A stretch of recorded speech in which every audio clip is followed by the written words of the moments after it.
What's up, everybody? It's your boy Tim, the Greyhound Guru, back with another Greyhound bus video. It's been a minute since I made one.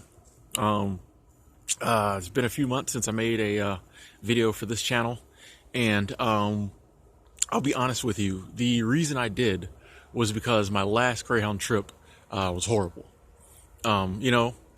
I make videos all the time, and I talk about the virtues of Greyhound and why I like it so much, and I stand by all those videos, but I wouldn't be the Greyhound Guru, the man who brings you the truth about Greyhound, if I didn't tell you about the bad side of Greyhound too. And I know I have a video that talks about, my worst experiences on Greyhound. I have to say that my last Greyhound trip takes the cake for that. So I may have to take that video down and put this one up in its place. But I mean, I felt that I needed to share the story, just to let people know the truth about Greyhound, both ends of the spectrum. So just to jump right into it, I was in Alaska, as I mentioned before, and I left in September to come back to the end of my journey was going to be Florida.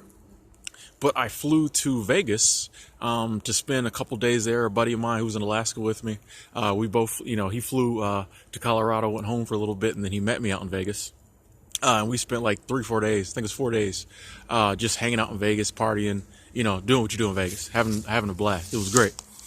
But instead of flying home, I said, well, I am the Greyhound Guru. Instead of flying from Vegas to Florida, I'll take the Greyhound bus. Because, that's kind of what I do. So I was like, and I actually wanted to get maybe some pictures of some Greyhound stations and some good footage of the trip and things like that. So, and plus it was cheap. It was like $100 to go from Nevada to Florida. So I was like, yeah, I'll just take the bus. And it worked out perfectly. My hotel in Vegas was, I stayed at the Plaza, which is right across from Fremont Street, so that's all we did was went back and forth to Fremont Street. And if you've been to Vegas and Fremont Street, you know that the Greyhound bus station is right, literally maybe a 3-minute walk from the Plaza Hotel. So everything I did was right. And, as soon as, I woke up, my bus left, I think at like 2 a.m. I woke up at 1:30, walked down the street, got on the bus. Everything started off smoothly. About 5 that morning, I was napping on the bus. I woke up and I realized that we were pulled over on an exit with nothing on it. If you rode the bus, you realize that it pulls off on a lot of kind of bare exits, but they might have like a little gas station where there's a Greyhound pickup. So I thought that's what we were doing. But as I, got my bearings about me and looked around, I realized we were pulled over on an exit where there was absolutely nothing. Long story short, the bus was having mechanical issues, and the driver pulled it over off on just some random exit to check it out. Come to find out, she had no clue what was going on. I'm not saying that's because she's a woman. I'm just saying, I would have been the same way. Like, if I was driving the bus, I would have pulled over and pretended to figure out what was going on, but I would have had no clue. So she had about the same mechanicking skills as me, is what I'm saying. Anyway, we were on this exit probably for about 30 minutes. There was a guy on the bus who was like a little shady tree mechanic, so he was trying to tell her, stuff to look at and what to do, and she was kind of listening to him, but they didn't figure it out. And I still don't know what was wrong with the bus, but we finally got back on the road. But this was like 30 minutes. Me, I'm always watching the clock. I was like, oh, we're behind schedule now. And I really wondered why, if there's something wrong with the bus, usually they'll tell you, they'll be like, hey, I checked on so-and-so, the oil pressure, it's okay. They're going to, no, she told us nothing. And for the rest of the leg of the trip on that bus, the same bus had problems. She got a little behind schedule. Because of that, I think we slowed up a couple more times and she got out real quick. But when we got to the next station, I was like, cool, they'll swap the bus out. They didn't. And this is where we first started to have trouble. We were a little behind schedule, but we were good, I was going to make my next connections, but they kept the same bus. I don't know why. And the next leg of the journey was just horrible. The driver just kept stopping. He kept getting off, cause they switched drivers, same bus though. The driver just kept getting off. He kept trying to fix whatever was wrong in the back of the bus. And he also wouldn't tell us what was wrong. Some of the passengers got irate. There's one dude on there from New York, and by then we were like in Colorado. And, this dude was, from, New York. He's never been out in, in the country kind of, rural areas. So, and black folk, sometimes when we're areas where there's not a lot of us, we get nervous. So he was getting all nervous. He's like, you got to stop on the side of the road in the middle of the country. I don't know what these people are going to do to me. It wasn't nothing like that, but he was just tripping. He ended up getting kicked off the bus because he wouldn't shut up. He called, the Greyhound, service center on the bus driver. Like, it was a big debacle. But the only upside was one of the times we pulled over in one of the most beautiful spots I've ever seen in Colorado. Well, I've only been through Colorado like twice, but and it was just a nice area to sit while he tinkered with the bus. The only problem was I had to watch the view with the bus full of Greyhound people. So, so it was a lot of cigarette smoke and cursing and people talking and yelling, and so that kind of took away from the beauty of it, but it was a nice spot. That was the only upside. Long story short, we ended up missing our next connection because the bus was just, he just kept stopping, and the bus was just super late. Like, there was no way we were going to make, almost none of us made our next connection.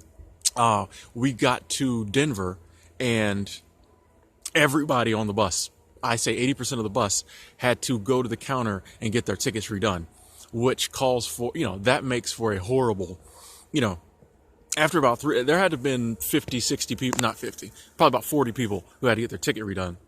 So after about 4 of them, the girl behind the counter, who was doing a good job, started getting frustrating. People started yelling at her. She was yelling back at them. I was fortunate because since I pay attention and I'm always, watching the times and looking at my ticket, I knew to, be ready to run up to the counter. So that's what I did. That's why I say always be prepared. So I was one of the first people up there and got my ticket changed. So in Denver, I had a 9-hour layover when I should have been an hour and I'm on my next bus. I think I'd missed my bus by 2 hours. So I had a 9-hour layover for the next bus. And I will admit I made a mistake then because I was so happy just to be on the bus that was a 9-hour layover. Some of the people behind me had like 12, 13, next day layovers. So I was just happy to have 9-hour layover that I didn't really pay much attention to my new ticket. I did notice that it was going to extend my bus trip by like a day, and that kind of bummed me out. But I was like, well, at least I'm not going to be in Denver because I saw that it rerouted me through like Texas and some other places. So I just assumed that the extra day was because we were going, I was going on a longer trip. But like I said, I messed up and I didn't really pay attention to my ticket. But I was just like, hey, 9 hours in Denver, I can do that. They gave us a meal voucher. I ate some bad food, sat on the floor and just did stuff on my phone and watched people. And it wasn't that bad. Like I say, and you had the people who had 12 hours to wait. You got to hear them moaning and complaining, and other people. There was definitely a show when you got 40 people who are pissed off that their bus was late. Okay, so finally got out of Denver, going down through whatever states you go through, got into Texas. Funny thing about the Greyhound bus in Texas, there's very little English.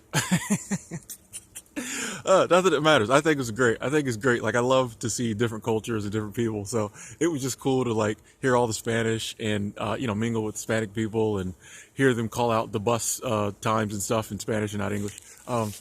Anyway, here's where I get to the point where I should have paid more attention to my ticket. When I got to Dallas, I realized that they'd given me a 18-hour layover in Dallas when they redid my ticket in Denver. And I didn't pay any attention to this.